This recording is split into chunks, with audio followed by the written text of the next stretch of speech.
एक ओर प्रदेश में संक्रमण के मामले लगातार बढ़ रहे हैं। इसे रोकने के लिए हरियाणा सरकार हर संभव कोशिश कर रही है, तो वहीं महामारी के इस दौर में विपक्ष राजनीति करने से चूक नहीं रहा। राज्यसभा सांसद दीपेंद्र हुड्डा ने प्रदेश में बढ़ रही कोरोना मरीजों की संख्या के लिए सरकार को दोषी बताया। दीपेंद्र हुड्डा का कहना है कि कोरोना की दूसरी लहर में नाइट कर्फ्यू लगाना ही मात्र समाधान नहीं है, बल्कि इसकी रोकथाम के लिए सरकार को दूसरे प्रदेशों में कोरोना रोकथाम की मिल रही कमियों से सबक लेना चाहिए।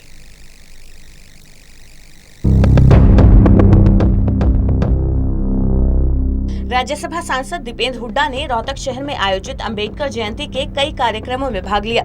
इस दौरान पत्रकारों से बात करते हुए उन्होंने सरकार की कार्यप्रणाली पर सवाल उठाते हुए कहा कि सरकार प्रदेश में नाइट कर्फ्यू लगाकर बढ़ते हुए कोरोना संक्रमण पर लगाम नहीं लगा पाएगी। इसके लिए प्रदेश सरकार को देश के दूसरे राज्यों में मिल रही कमियों से सबक लेना चाहिए और प्रदेश के अस्पतालों में उचित मात्रा में बेड, दवाई, ऑक्सीजन का स्टॉक और टेस्टिंग की सुविधा में सुधार करना होगा, ताकि कोरोना संक्रमण की फैल रही दूसरी लहर से लोगों को बचाया जा सके। कि समय रहते जो बाकी जो प्रदेश हैं उनके अंदर जो कोरोना की जो दूसरी लहर है, इसको लेके जो त्राही मची है और उसको लेके जो बाकी प्रदेशों में जो कमियां सामने आई हैं, उन बातों को समझे सरकार और उनकी तैयारी करे। उदाहरण के तौर पे नाइट कर्फ्यू की कोई ये कदम जरूर उठाया सरकार ने, मगर ये कोई अकेला कदम, कोई कारगर कदम नहीं है, क्योंकि ऐसा नहीं है कि कोरोना रात को ही निकलता है। उसके साथ साथ बाकी भी कदमों की आवश्यकता है। उदाहरण के तौर पे बेड्स, आज गुड़गांव के अंदर बेड ख़त्म हो गए। आज रोहतक के अंदर जो है मेडिकल कॉलेज में हमारे कोई आज कहते हैं जो व्यवस्था जो है, अगर कुछ प्राइवेट जो अस्पताल हैं उनका अगर सहारा ना लगे तो आज रोहतक के अंदर भी स्थिति वही है।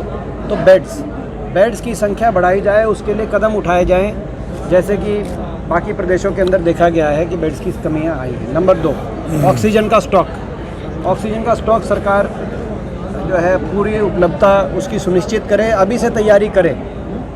नंबर 3, दवाइयाँ।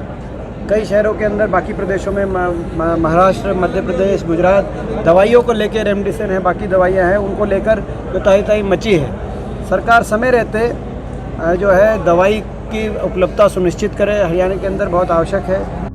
वहीं इस दौरान उन्होंने मंडियों में चल रही गेहूं की खरीद पर सरकार की व्यवस्था पर सवाल उठाते हुए कहा कि गेहूं की आवक काफी मात्रा में है, लेकिन सरकार से गेहूं का उठान नहीं हो पा रहा है, जो किसानों के लिए चिंता की बात है और ये समस्या हर सीजन की खरीद में दिखाई देती है। उन्होंने कहा कि सरकार हर मोर्चे पर फेल है, जिससे प्रदेश का हर व्यक्ति परेशान है। जो है आवक इतना हो गया, उठान हुआ नहीं। जो सरकार की तैयारी थी नहीं कि यहाँ तक कि 24 घंटे के लिए खरीद भी रोकनी पड़ी। मंडियाँ अटी पड़ी हैं, मंडियाँ अटी पड़ी हैं, सड़क तक अनाज आ गया। तो ये सरकार किसान और मजदूर की इतनी विरोधी सरकार साबित हुई है कि जो है हर सीज़न में बड़ी भारी चोट खरीद के समय प्रदेश के किसान को, मजदूर को पड़ती है और कोई अच्छी सी कोई जो है सरकार समय रहते सुनिश्चित करती नहीं। ऐसा लगता है कि जो जख्म सरकार ने इतने दे दिए किसान को, मजदूर को, और उन जख्मों को हर सीज़न में, खरीद के सीज़न में कुरेद के देखती है। तो दुर्भाग्य है, सरकार इस तरह ध्यान दे। इस मौके पर दीपेंद्र हुड्डा के साथ झज्जर की विधायक और पूर्व शिक्षा मंत्री ने भी प्रदेश सरकार की शिक्षा नीति पर सवाल उठाए। उन्होंने कहा कि प्रदेश सरकार ने प्रदेश में शिक्षा व्यवस्था को चौपट कर दिया है, काफी स्कूलों को बंद किया है और यहाँ तक कि उन्होंने जेबीटी अध्यापकों की नियुक्ति पर भी रोक लगा दी है। उन्होंने कहा कि सरकार को बच्चों की होने वाली परीक्षा रोकने के बजाय बच्चों से ऑनलाइन परीक्षा लेनी चाहिए, ताकि बच्चों का साल खराब न हो। शिक्षा की जहाँ तक बात है, इस समय सरकार का शिक्षा की तरफ ध्यान नहीं है। 1057 प्राइमरी स्कूल, सभी के सभी डाइट्स, और उन्होंने कहा है कि जेबीटी की उनको आवश्यकता नहीं है। तो सरकार का तो मैं समझती हूँ शिक्षा की ओर ध्यान नहीं है, लेकिन कोरोना काल में जो एग्जाम्स की वो बात कर रहे हैं, तो मेरा उनसे अनुरोध है कि उसको ज़रूर ऑफलाइन करें या पूरी की पूरी व्यवस्था करें इस समय, क्योंकि कोरोना की महामारी लगातार बढ़ती जा रही है। बता दें कि हरियाणा में कोरोना के मामले दिन ब दिन बढ़ रहे हैं, जिसके चलते हरियाणा सरकार ने प्राइमरी और मिडिल स्कूलों को 30 अप्रैल तक बंद रखने का आदेश दिया है। साथ ही राज्य में नाइट कर्फ्यू भी लगाया है, जिससे संक्रमण की रफ्तार पर काबू पाया जा सके। लेकिन विपक्ष है कि महामारी के इस दौर में भी राजनीति करने से बाज नहीं आ रहा है। रोहतक से देवेंद्र शर्मा की रिपोर्ट।